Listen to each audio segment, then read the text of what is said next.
Hello and welcome to episode 287 of Sutton Impact Family Style. I'm Jason. I'm Bill, and hats off to the 5-0 Kansas Jayhawks. Yes. They're in now. We're in October barely, but they're still undefeated. And next week, the Home Depot show goes to Lawrence, Kansas, for a game between Kansas, I think, and TCU. Yeah. And it should be interesting. Game, two undefeated teams. Nobody thought would be undefeated. No. And this is, like you said, it's very rare territory for Kansas. You'd like to see them continue to, Yeah. Cinderella shoe it for a little while longer. And, being a Big 12 fan, I mean, I realize at this point, one of those undefeated teams would have to stay undefeated the entire year to have a shot at the CFP. And that'd be Oklahoma State, TCU, or Kansas. Yeah. I don't think that'll happen. I mean, Oklahoma State will lose a game that they shouldn't lose and win the rest of their games, and they'll be out. And the other two teams will go undefeated. But it is very, very close conference this year, talent-wise. Yeah. With interestingly enough, Oklahoma and Texas are pretty much out of it. As crazy as that is, yeah. I know. I kind of like it. And, the SEC should be licking their chops to get those two in for the ratings and then being able to whoop up on them. Yeah, that's exactly what you want.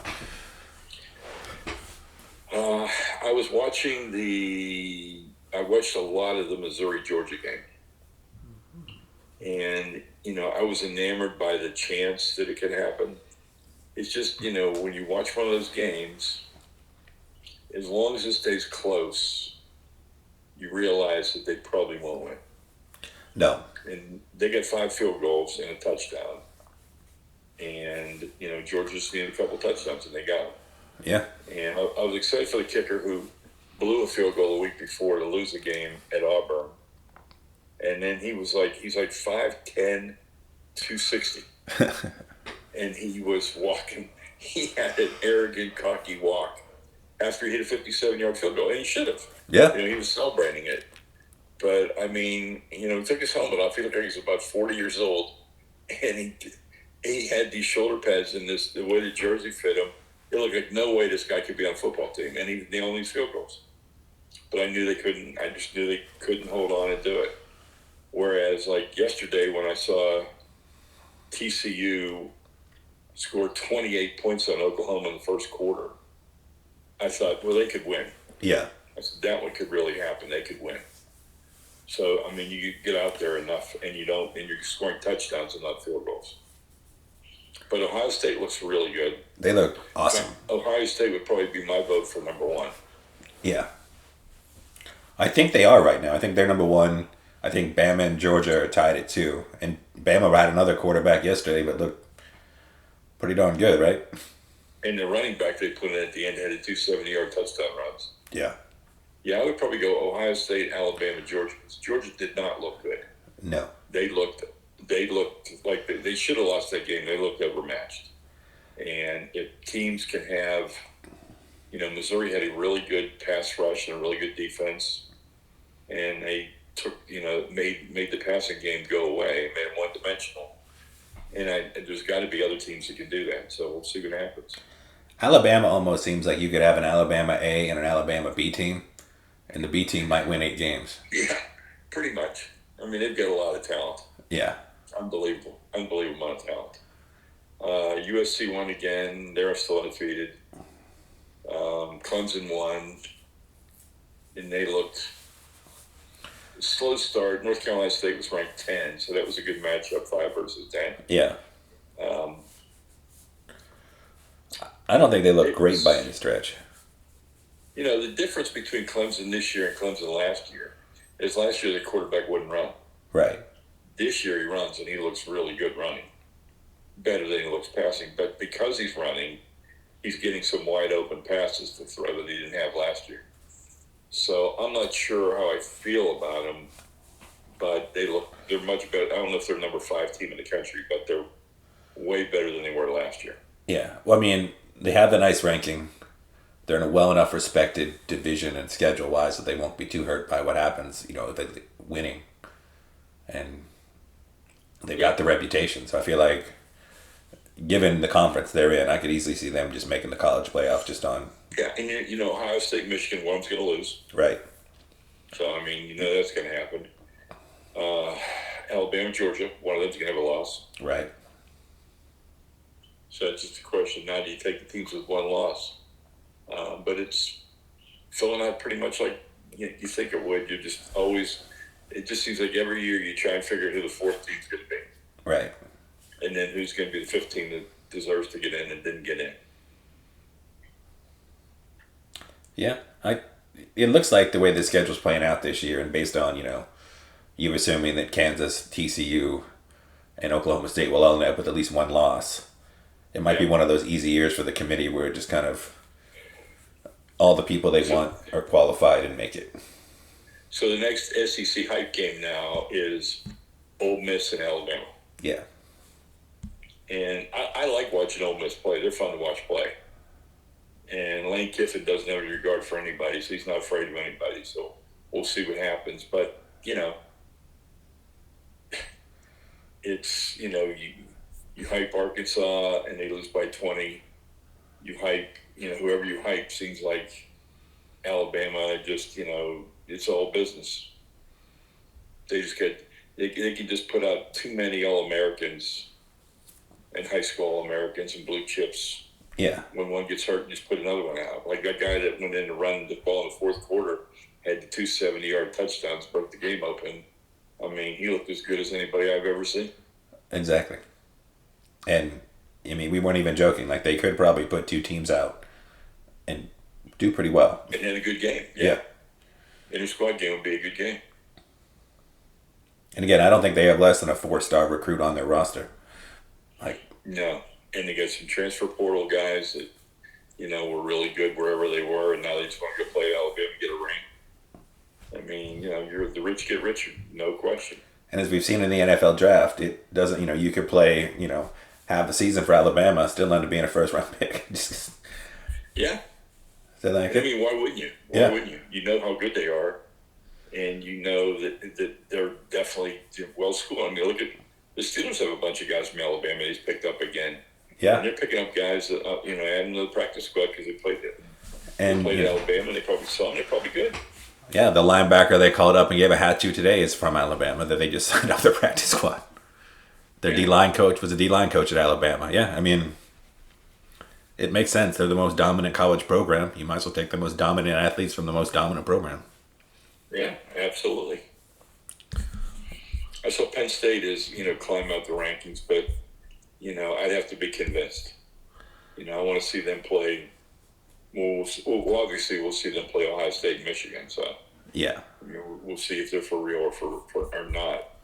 But they had 5 turnovers yesterday, and still won. But they played Northwestern. Northwestern's having a down year. Yeah, it wasn't a great show.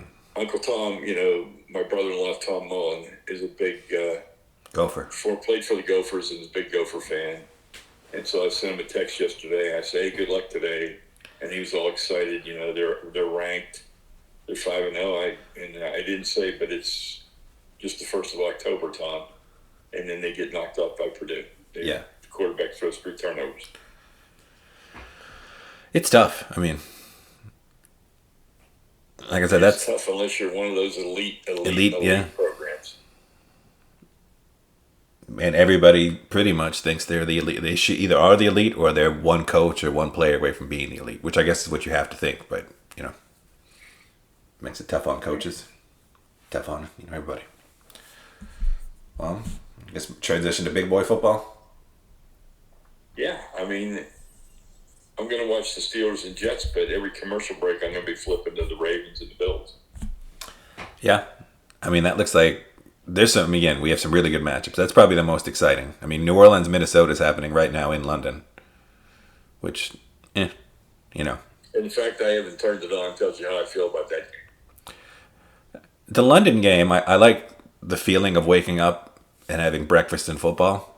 But I gotta be honest, forgot about it, and I could have turned it on when I thought about it, but I didn't. I'll probably turn it on after the show and see the last 10 minutes or so. Yeah, but I mean, granted, we've sent Jacksonville Jaguars and some other teams over there that have been less than exciting to watch, but I don't feel like any of the London games have ever been classic games. You know, No, nothing where because like you're not gonna send you'd have to make it so lucrative for the best team to give up, unless they really decide they want to go there. You know, like would Buffalo want to play there? With the Cowboys haven't played there for a while. I mean, the Steelers haven't played. I mean, the teams that really sell out their home games and everything are less reluctant to go. But I know the Saints sell out. Yeah. And Vikings sell out. So that was two better teams than we usually send them. Yeah, and I guess while we're on the topic of the Saints, I just have to, I guess acknowledge the fact that both the teams I picked to go to the Super Bowl look like trash. So, way off. I think the Bengals are catching fire. I think the Bengals are coming along now. I think so. I mean, they still look like they're a step behind some other teams, though. But he had his Aaron Rodgers press conference. Yeah. And he said, "Hey, it's 2 games. Don't panic. We'll be fine." And technically, as a Steeler fan, they played as bad as you could play, and they still lost. And they still could have won. Yeah, and they still could have won, except for a missed field goal and a block extra point. So, yeah. Then they're 3-1, and we're probably not even mentioning it. So, they still have a shot, but the Saints do not look good. Not with the Red Rocket, Andy Dalton. And I think and I bought into the Saints.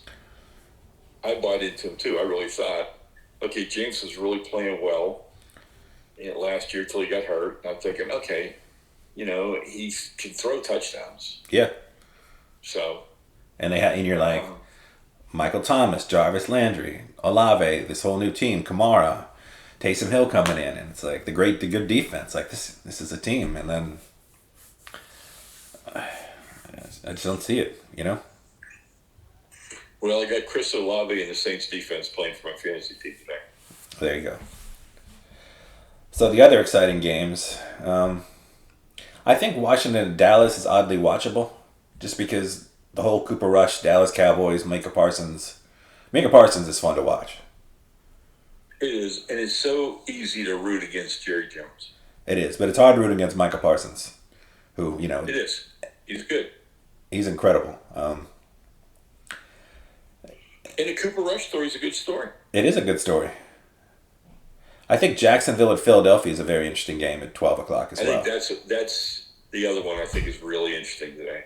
Because Jacksonville... They're playing well, and he's a good coach. Yeah. And he probably shouldn't have gotten fired in Philadelphia. No. So it's personal for him, I assume. And you look at Jacksonville and, they can rush the passer. They're young. They're fast. You took the best QB prospect since Andrew Luck, who was the best since Peyton Manning. Put him in an awful coaching situation last year, and he was a rookie starting, with all the turmoil. He looks really good now. The double backfield comfortable right now. Of Robinson and ATN look good. Christian Kirk is playing well. I mean, they're, I still think they might win that division, but Philadelphia, one of the lone undefeated teams left. Jalen Hurts and Tua were both having great years. Yeah. And I guess we should talk about poor Tua. Yeah. That was very disturbing, watching that game live and seeing his hands do whatever was happening. Yeah, it was really disturbing because you have to go back to the game before and realize, even though they fired that doctor, that the coach should never let him go back in. No. That's just a bad decision. And I know a lot of people that want to defend him and be like, look, we followed the protocols and you're not a doctor. And I'm like, no, I'm not a doctor, but I watched somebody get slammed headfirst really hard onto a turf, wobble, stand up, walk 2 steps, and fall to his knees. Like, I don't need to be a doctor. Yeah. I'll be like, I may not be a doctor, but something is not good with that. And then you played him 4 days later, and we saw the scary, Yeah. Not good. No. And for a guy that, we went from tank for Tua to, this year where it's like they kicked the tires on Deshaun Watson. Supposedly they were trying to get Tom Brady. Looked like he was finally starting to be the guy that you wanted. Mm-hmm. And now we don't know when he's coming back. We have no idea. And I've seen some doctors, and again, I know we're in, everybody has to have an opinion sort of way, but saying given 2 concussions most likely in that short amount of time, and the reaction of both of them, like he may not play the rest. They don't think he should play for the rest of the year, which seems a bit extreme, but we know that won't happen. Yeah. So who do we like in these big games? Do we like? I mean, Dallas at home against the Commanders. I'm assuming we like Dallas, right? I like Dallas. I like Philadelphia just because I think Philadelphia could be a team of destiny. Yeah. But I look for that to be a really interesting, fun, exciting game. And who do you like in Buffalo and Baltimore? I like Buffalo primarily because they lost last week. Yeah. And I think they're fired up, and I think they'll play really well. And the Ravens, so I like Buffalo. The Ravens have honestly become like the Chargers East, where, if you look at them on paper, just tons of talent, and then you look at the injury report, and it's just half their team.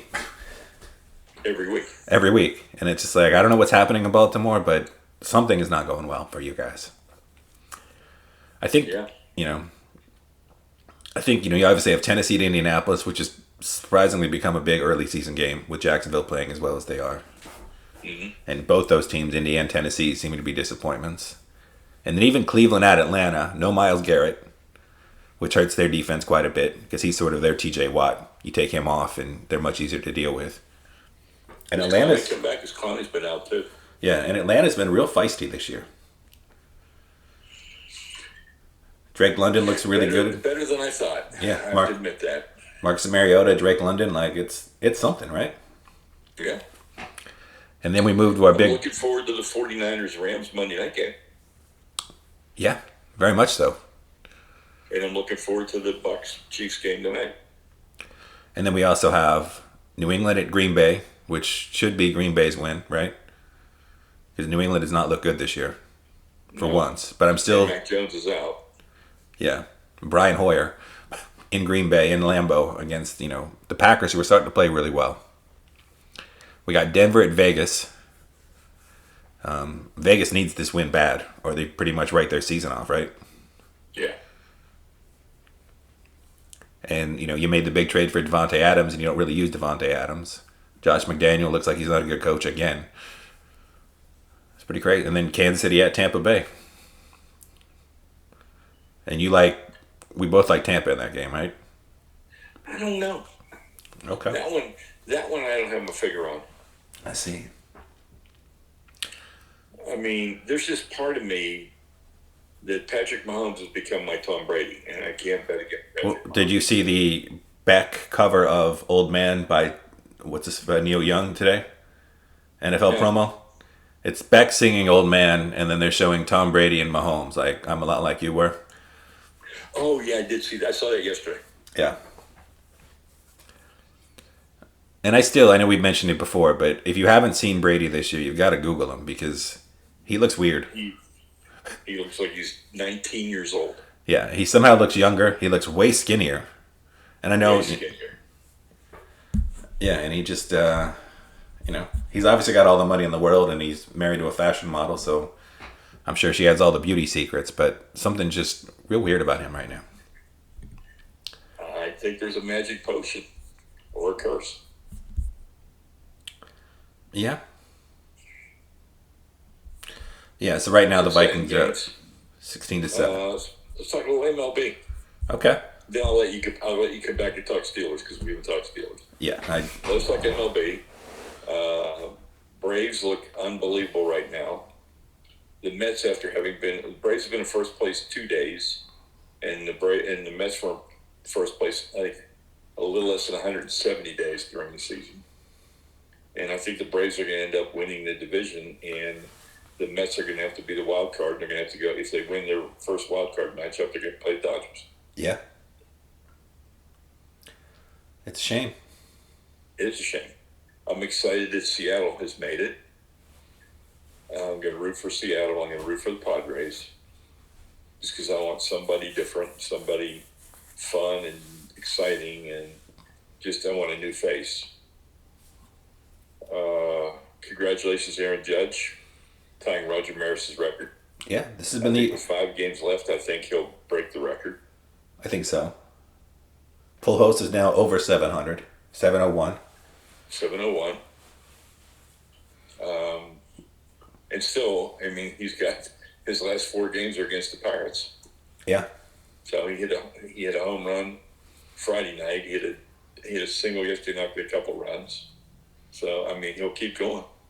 He's got a shot, and he loves playing at PNC. So we'll see what happens. Yeah. Very much so. Shohei Ohtani signs a 1-year extension for $30 million. Mm-hmm. And it's hard to say somebody's overpaid for $30 million. He's worth $30 million. I was like, I feel like based on the numbers we've seen from some guys, given that he's an excellent hitter and a starting pitcher, I mean, yeah, that's a bargain. It's ridiculous. They've got a year now before he's a free agent to figure out how to incentivize him to stay. But I figure the teams that would be in play would be the Giants and the Dodgers, Obviously. and the Mariners. Yeah. I think he'll stay on the West Coast. I think he'll stay somewhere where there's a large Japanese population. All of which makes a ton of sense. Yeah. But someone's going to be able to spend $30 million a year, whatever it's going to cost to sign this guy. Yeah, but like we said, he brings value beyond the diamond more He so. does. He's not, as good as Mike Trout is. Mike Trout doesn't have a lot of, recognizability. Is that a word? Yeah, I mean, yeah. That's fair. And I love Mike Trout. Yeah. So, we'll see. Indeed. Well, I guess we can have our Steeler Jet Minute. Oh, I want to give a shout out to the NBA for the Japan games. Having gone to the China games once before, it's a really good idea to spread the game of basketball and to make sure that the people in that particular country get to see some NBA basketball. And this was tied into Rudy Hachimura, who plays for Washington. Yeah. So it's nice to get to see Rudy play. It's a shame they had to see Washington play. Washington. But you got Golden State, so Yeah. Golden State was, Golden State's Golden State. Yeah.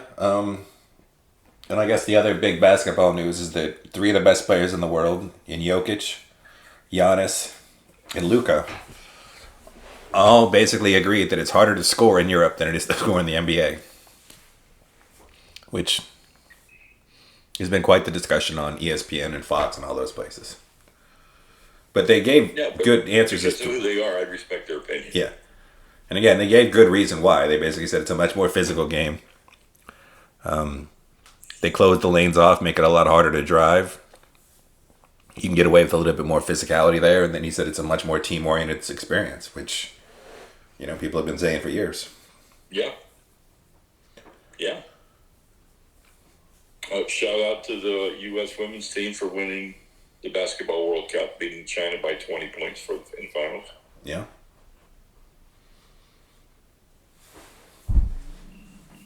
Anything else? I think it's Steelers time. All right, go ahead. So we got Steelers and Jets in Pittsburgh. And this could be their last win for the next 6 weeks, give or take, depending on their schedule. Right? I would say so. I would say they have a really good chance of being 2-8, 2-9. Which is, very, very crazy. But as we talked about before, we watched the Thursday night game, and while the Tua thing was awful, the one thing we noticed was both those teams, and we watch every Sunday, watch any NFL game, there's some incredible play calling where the best players on the planet get wide open, and it's not just that they're great players, but the way they scheme out the play, the way they make that play work, and when the situations they call it in. And we just have not seen that from the Steelers in years. No, I haven't seen the Steelers scheme anybody open. Because even in the Big Ben heyday, it was more like him adding 2 extra seconds while Antonio Brown or Mike Wallace or somebody ran free and then, chucked it down the field. And it's a bummer. I don't know how you fix that with, Creative play calling? Yeah. Not with the people in place, anyway. So, I'm looking more... Today, I want to see George Pickens and I want to see Jalen Warren. That's what I'm most looking forward to. Well, I hope we're going to get to see George Pickens actually play a meaningful role. Yeah. Because as we point out, between the athleticism of Johnson, Pickens, Claypool, Freiermuth, and whoever you have in the backfield, like, you should be able to have a favorable matchup all the time for one of those guys. Like, the Steelers should be nightmares to cover because you're going to be like, do we cover Pickens? Do we cover Johnson? Do we cover Freiermuth over the middle? Claypool doing his thing? Like, they should have something, right? Well, you can argue that they would be a nightmare to cover if Patrick Mahomes was throwing the ball to them, or if Tom Brady was throwing the ball to them, or even if Kirk Cousins was throwing the ball to them. Yeah. And again, I embrace the Mitch Trubisky decision, but I'm well out on Mitch Trubisky this one. I'm out on Trubisky. Yeah. And again, Peyton Manning threw almost 30 picks his rookie year. He was okay. Trevor Lawrence had an awful first rookie season with a terrible coaching staff. He came out on top. Terry Bradshaw, Troy Aikman. Like, you can down the list. Like, a lot of guys that won Super Bowls and are in the Hall of Fame at quarterback started early. So, yeah, this is our weekly bring in Pickett.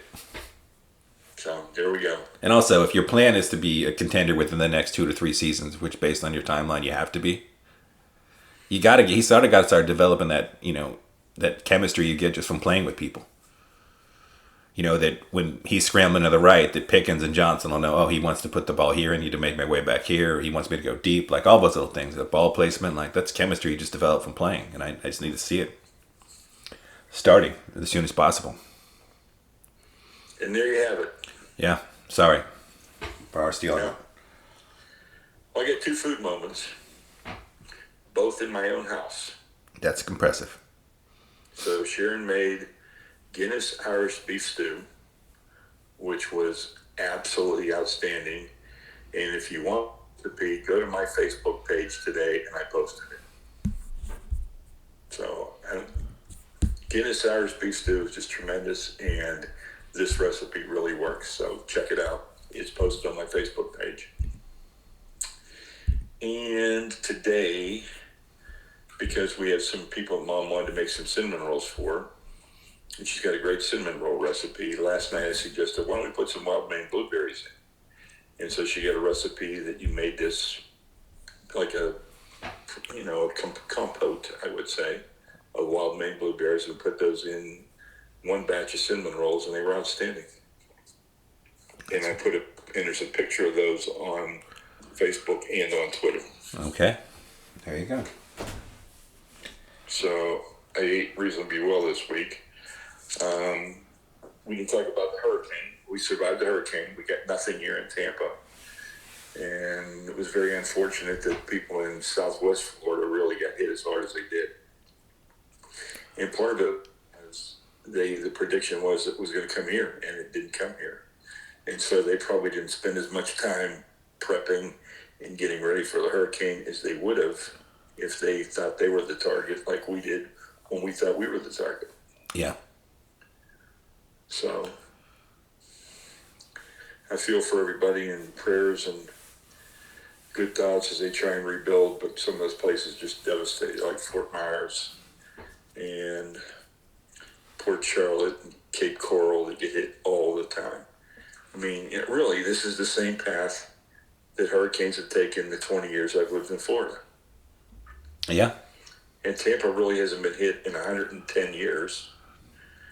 And, when people kept saying, are you evacuating? I kept saying no. And I was saying no because I really didn't think it was going to come here. Same thing was going to happen. And it did. Maybe I should be a weatherman, but,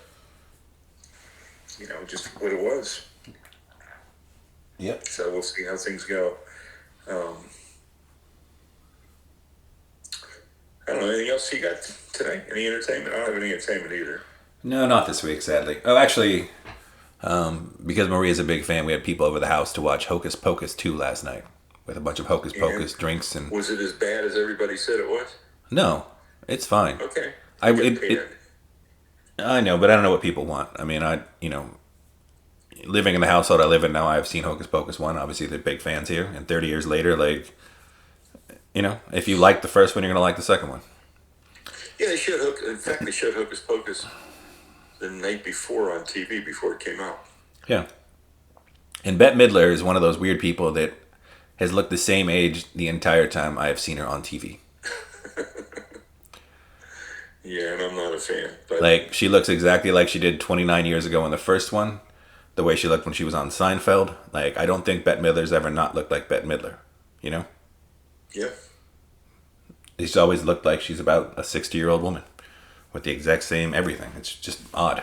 But, good for her. Yeah. Well, we get some great weather this week in Tampa. It's in the low 80s for the first time since April. So I'm kind of excited about that. Yeah, and in here we have it getting in the 60s at night at least. So it's like you get that little reprieve finally. We woke up this morning 64 degrees. Yeah. It's real nice that way, right? Yeah. Yeah. So hopefully next week will be a slightly more exciting show with more exciting things happening, but you never know. Hey, tune in to game day next week and we'll watch Lawrence, Kansas go crazy. All right. Talk to you All right, later. everybody. Have a good week.